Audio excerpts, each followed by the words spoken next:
नमस्कार, आप देख रहे हैं न्यूज़ 18 का डिजिटल प्लेटफॉर्म और मैं हूं आपके साथ जागृति खंतवाल। 2 साल बाद बांग्लादेश की पूर्व प्रधानमंत्री शेख हसीना एक बार फिर सामने आई हैं। 5 अगस्त की तारीख इसलिए भी अहम है क्योंकि इसी दिन साल 2024 में छात्र आंदोलन के बीच उन्हें सत्ता छोड़कर देश से बाहर जाना पड़ा था। अब अपने संबोधन और उससे पहले हुई प्रेस कॉन्फ्रेंस में शेख हसीना और उनके सहयोगियों ने कई बड़े दावे किए हैं। वह इन दावों के बीच बांग्लादेश की मौजूदा राजनीतिक और क्षेत्रीय कूटनीतिक को लेकर भी चर्चाएं तेज हो गई हैं। तो आइए समझते हैं कि आखिर पूरी कहानी क्या है। देखिए, सबसे पहले तो शेख हसीना के आरोपों की बात कर लेते हैं। हसीना का दावा है कि जुलाई 2024 के आंदोलन के दौरान करीब 450 से ज़्यादा पुलिस थानों में आग लगा दी गई। उनके मुताबिक सरकारी इमारतों पर हमले हुए, कई पुलिसकर्मियों की जान गई और कुछ पुलिसकर्मियों को जिंदा जला दिया गया। उन्होंने सवाल उठाया कि ऐसे हालात में कानून व्यवस्था बनाए रखना क्या सुरक्षा बलों की जिम्मेदारी नहीं थी। उनका यह भी कहना था कि पुलिस ने अपनी जिम्मेदारी निभाने की कोशिश की, लेकिन बाद में उसी कार्रवाई को उनके खिलाफ इस्तेमाल किया गया। इस प्रेस कॉन्फ्रेंस में उनके बेटे सजीब वाजेद जॉय ने भी कई आरोप लगाए हैं। उन्होंने दावा किया कि अगस्त 2024 से हजारों लोग जेल में हैं और उनमें से कई बिना मुकदमे के हिरासत में रखे गए हैं। उन्होंने पुलिस हिरासत में मौतों और अवामी लीग के कार्यकर्ताओं को निशाना बनाए जाने का भी आरोप लगाया।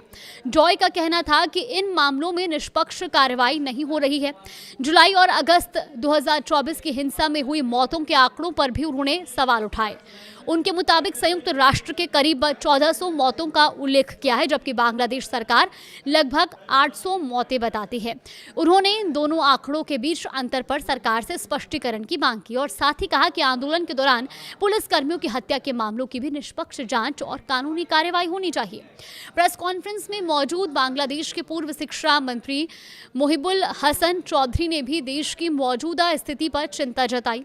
उन्होंने दावा किया कि महिलाओं, अल्पसंख्यकों और पत्रकारों के खिलाफ हिंसा बढ़ी है। उनका कहना था कि पिछले 2 सालों में देश सामाजिक और राजनीतिक रूप से अधिक विभाजित हुआ है। आर्थिक चुनौतियां बढ़ी हैं और न्याय की जगह राजनीतिक टकराव ने ले ली है। वहीं बांग्लादेशी लेखक और राजनीतिक विश्लेषक अबू अबोद आर्यन ने भी दावा किया कि शेख हसीना जनादेश के कारण नहीं बल्कि एक राजनीतिक साजिश के चलते देश छोड़ने को मजबूर हुई थी। उन्होंने ये भी कहा कि हसीना सत्ता में वापसी नहीं बल्कि देश में सामान्य राजनीतिक माहौल बहाल करने की बात कर रही हैं। अब सवाल यह है कि 5 अगस्त की तारीख ही क्यों? देखिए, 5 अगस्त 2024 को छात्र आंदोलन के बाद प्रदर्शनकारी प्रधानमंत्री आवास तक पहुंच गए थे और इसके बाद शेख हसीना ने इस्तीफा दिया और देश छोड़ दिया। ऐसे में ठीक 2 साल बाद उसी तारीख पर सार्वजनिक रूप से सामने आना उनके राजनीतिक संदेश के तौर पर देखा जा रहा है। हालांकि इस भाषण को लेकर बांग्लादेश में विवाद भी देखने को मिला। रिपोर्ट्स के मुताबिक बांग्लादेश सरकार ने इस भाषण के प्रसारण और प्रकाशन पर रोक लगा देने के निर्देश दिए। इसी के साथ देश में ये बहस भी तेज हो गई कि क्या शेख हसीना भविष्य में सक्रिय राजनीति में वापसी कर पाएंगी। बांग्लादेश के कई मीडिया संस्थानों ने इस घटनाक्रम के संभावित क्षेत्रीय प्रभावों पर भी चर्चा की। कुछ संपादकियों में यह भी कहा गया है कि इस पूरे घटनाक्रम का दोनों पड़ोसी देशों के द्विपक्षीय संबंधों पर असर पड़ सकता है, जबकि अन्य रिपोर्ट में विपक्षी दलों की प्रतिक्रिया और संभावित राजनीतिक घटनाक्रम को प्रमुखता दी गई है।